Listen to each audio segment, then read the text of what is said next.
Une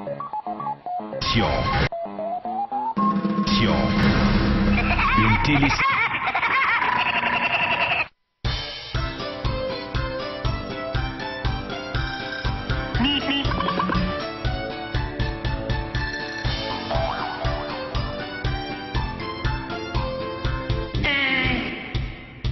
Quoi de neuf, docteur?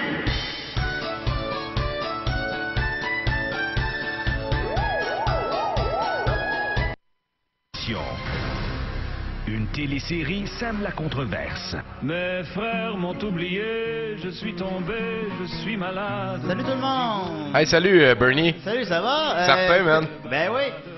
Vous vous souviendrez, là, maintenant 3 semaines, que j'ai fait ma critique de l'album Charles Lebois et l'Hostie Gang. Ah oui, c'était beau ça, man. Ouais, c'était bon. Puis c'était... Les pénis.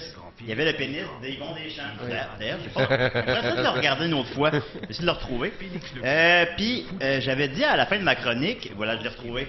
C'est le pénis d'Yvon Deschamps. Very important. Very important stuff.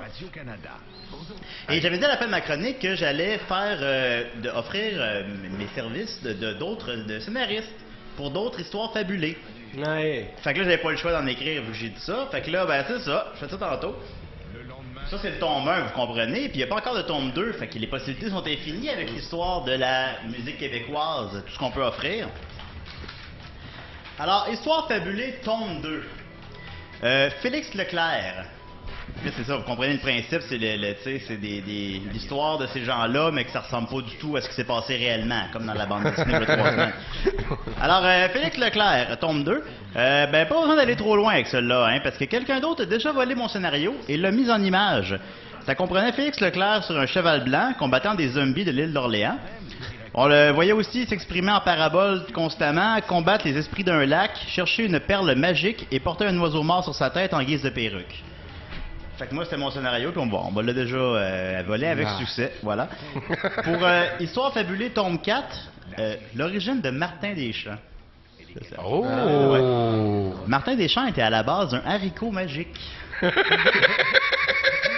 Voilà. Dans ma zone de confort. Ouais, c'est ça. C'est tout. Ensuite de ça, le tome 6, l'origine des bébés, hein?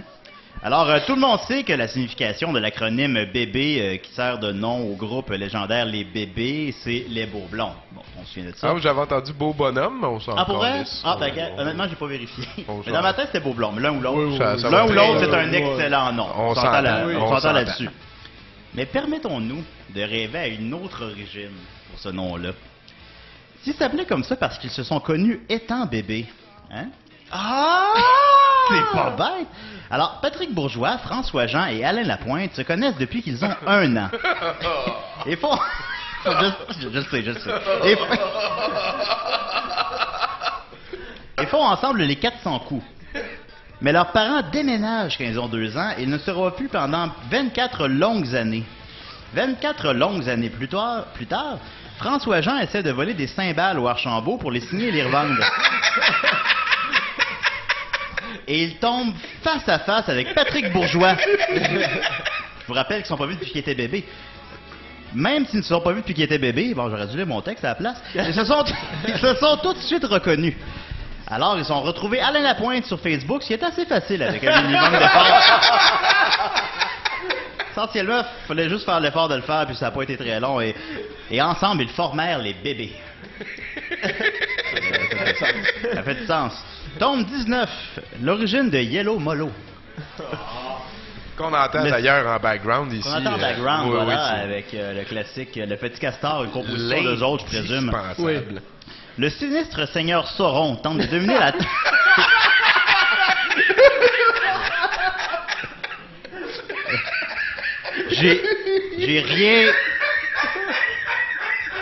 J'ai rien copié-collé, là, dans mon texte. Le sinistre seigneur Sauron tente de dominer la terre de Trois-Rivières à l'aide de 20 anneaux magiques.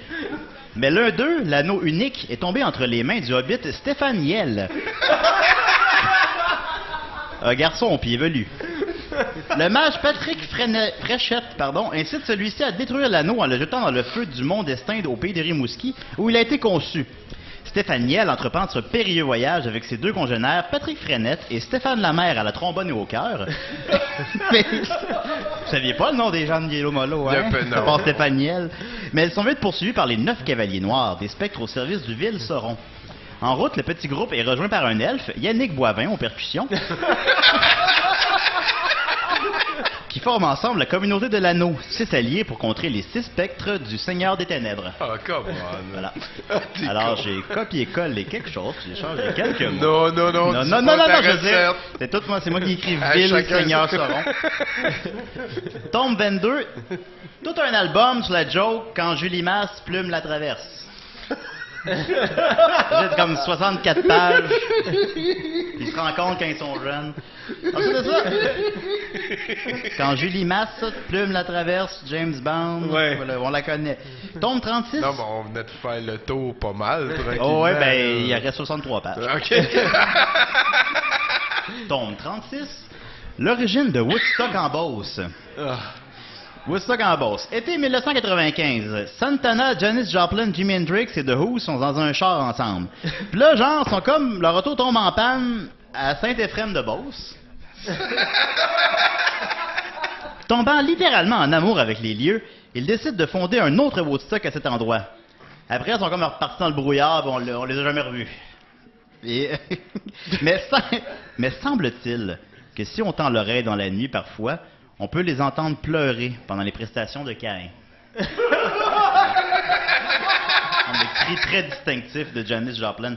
Et les possibilités sont infinies, hein. L'origine du nom Koumé, peut-être de la magie noire, je sais pas. Hein? L'origine du Poudza Fest. Garou, un loup-garou. On connaît, oui.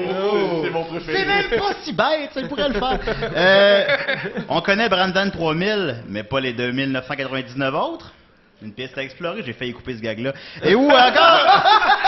Ou peut-être... Le gag vivre. Peut-être pour quelqu'un à quelque part, c'est le meilleur gag de tout. Ou Xavier Caféine, c'est sûr qu'il y a des jokes à faire avec ça. Hein? Ou n'importe quoi avec Jim Corcoran. Tu nous les laisses, les ensemble. Ça, c'est comme les pistes pas finies là, de gag. Fait que tu vas-tu nous revenir C'est avec comme j'ai autre noté chose? Jim Corcoran. Faut que je fasse un gag avec Jim Corcoran, j'en ai pas. Fait que voilà. Avec Jim Corcoran, ça serait cool. On l'aime. On l'aime. Bertrand. Jimmy Bertrand, il y en a. Et Ben, qui c'est sait? Jim Corcoran. C'est Peut-être qui une autre Bertrand? chronique un autre jour. Hein? Alors voilà, c'était Charlebois et la petite gang, volume 1, les histoires fabulées. Ben, je vous ai offert les scénarios des 46 prochains albums. Vous les prenez, vous faites ce que vous en voulez, ça me fait plaisir. Hey, merci bien gros, Julien. Merci à vous.